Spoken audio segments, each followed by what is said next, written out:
what we are looking at now is one of the more horrific moments in modern history.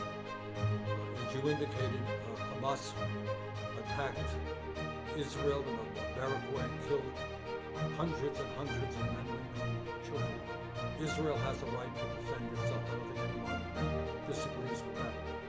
But what they are doing now in an indiscriminate way, are bombing refugee camps, bombing ambulances, killing thousands of innocent men, women, and children in violation of international law is simply not acceptable. It has got to stop. And you know, it is no great secret that the United States provides $3.8 billion every year, like Israel. Now they can say they don't want the money, fine. But if they're going to take our money, and Biden wants to give them even more, they have got to recognize that they cannot offend American values, what we stand for, what civilized world stands for. So in my view, and I'm glad that a number of people recently, because I said this like several weeks ago, understand we need a pause right now in the bombing. We need to deal with the horrific humanitarian disaster that you described. I mean, the people have no water, they have no food, they have no fuel, their hospitals have been bombed. It is a total disaster. And we are on the brink of seeing thousands more people die. Hundreds of thousands of people were displaced. Where are they going? Can they return to their homes? Many of them are living in overcrowded conditions in United Nations facilities. And by the way, the UN has lost over 60 relief workers. So we are looking at a humanitarian disaster. The United States puts a lot of money into Israel, and our job is to say, yes, you have a right to defend yourself. Toutes les vies se valent. Toutes les vies se valent. Quelle que soit leur nationalité, leur religion, leur couleur de peau, leur je ne sais quoi, toutes les vies se valent. Voilà ce qui est à la base de notre pensée humaniste. Et l'urgence est à faire en sorte de sauver des vies. Parce que rajoutent certains des hypocrites aujourd'hui dans notre pays? Israël a le droit de se défendre, disent-ils, dans le respect du droit international. Aucun droit international n'est aujourd'hui respecté. Vous regardez ce que dit l'Organisation des Nations Unies, ce que disent nombreuses d'ONG.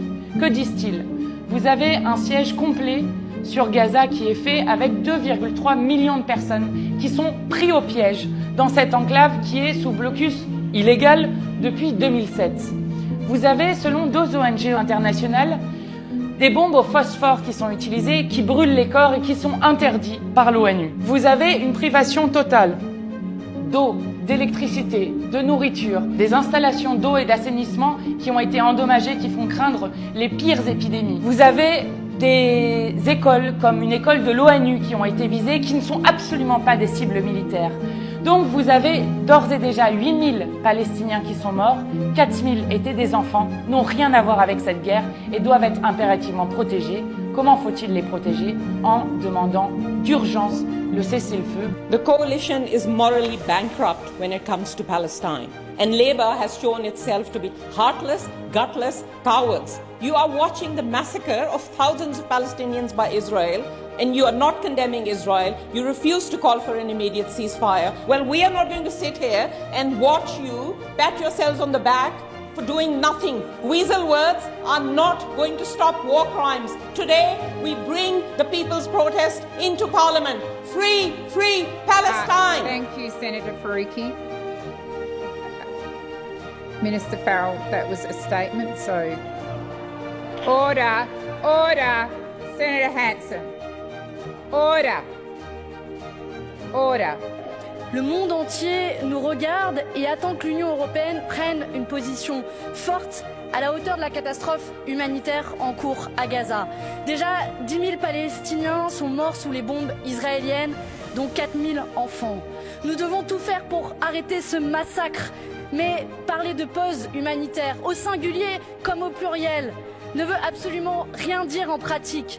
Le mot-clé aujourd'hui, qui peut sauver des milliers de vies innocentes à Gaza, c'est le cessez-le-feu immédiat. C'est l'appel incessant des ONG, c'est l'appel incessant du secrétaire général des Nations Unies auquel a fait de nouveau écho Kate Blanquette.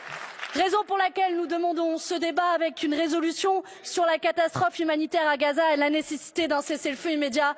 Et permettez-moi, Madame la Présidente, d'insister pour qu'il y ait un vote. Je pense que notre Parlement doit pouvoir se positionner et que nous ayons un vote sur chacune des propositions qui a été faites par nos groupes politiques. Je vous remercie.